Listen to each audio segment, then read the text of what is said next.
আসসালামু আলাইকুম গাইস, কেমন আছেন আপনারা সবাই? আপনাদের জন্য আমি আজকে ইলিশ মাছের লেঞ্জার ভর্তা রেসিপি নিয়ে আসছি। প্রথম দেখুন এখানে বেশি করে মরিচ পুইরা নিছি, পুইরা এখানে বেশি করে রসুন আর কটা পেঁয়াজ একসাথে দিয়ে দিছি, দিয়ে সুন্দর করে একটু হালকা ভাজা দিয়ে নিব, ভালো করে রসুন গলন পর্যন্ত আর হালকা করে ভাজা দিয়ে তারপরে কিন্তু আমি দেখুন ইলিশ মাছটি একটু মশলা লবণ মরিচ হলুদ দিয়ে শুদ্ধ করে আমি একটু মাইখা তারপরে কিন্তু বাছতে দিয়ে দিছি। এবার সুন্দর মতন একটা দুই পিঠে ভালো করে লাল লাল যখন হয়ে যাব ভালো করে তখনই কিন্তু মাছটি উড়াই দেবো।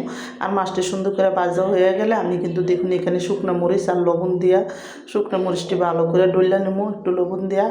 তো ডললে তারপরে কিন্তু ইয়ে করবো। আর আমি কিন্তু ওইখানে মাছটা কিন্তু সরষের তেল দিয়ে ভাজছি। তো দেখুন এদিকে কিন্তু আমি এখন যখন মরিচটা আমার বাটা হয়েছে, আমি যে রসুনটা আর পেঁয়াজটা বাটছি ওইটা দিয়ে দিয়ে দিলাম এখানে।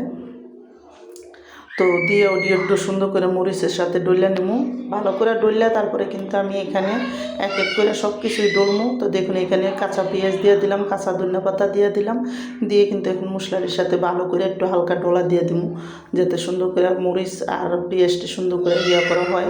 তো এদিকে দেখুন ইলিশ মাছটি আমি একটা প্লেটে লইয়া সুন্দর করে ইয়াটা দিয়ে একটু করে বাঙ্গা তারপরে কিন্তু আমি ইলিশ মাছটি এখন করে নিব। আর ইলিশ মাছটিও যখন সুন্দর করে আমার বাঙ্গা হয়ে যাব আমি কিন্তু কাটাটি বাচ্চা নিব। তো আমার এই ইলিশ মাছ দিয়ে মনে করেন লেঞ্জার ভর্তার রেসিপিটা যাদের পছন্দ তারা লাইক সাবস্ক্রাইব দেন, প্লিজ আমার ভিডিওটা বেশি বেশি শেয়ার করে দেন না সাবস্ক্রাইব করে দেন। আর এইভাবে একবার হলে ইলিশ মাছের ভর্তা বানিয়ে দেখেন, অনেক মজা লাগে।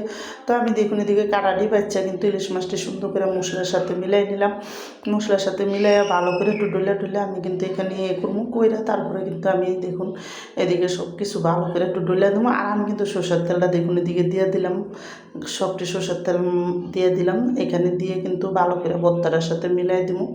তো এখানে সরষের তেলটা দিয়ে আমি ভালো মতন ভর্তাটা করে নিবো, মাইখা নেবো।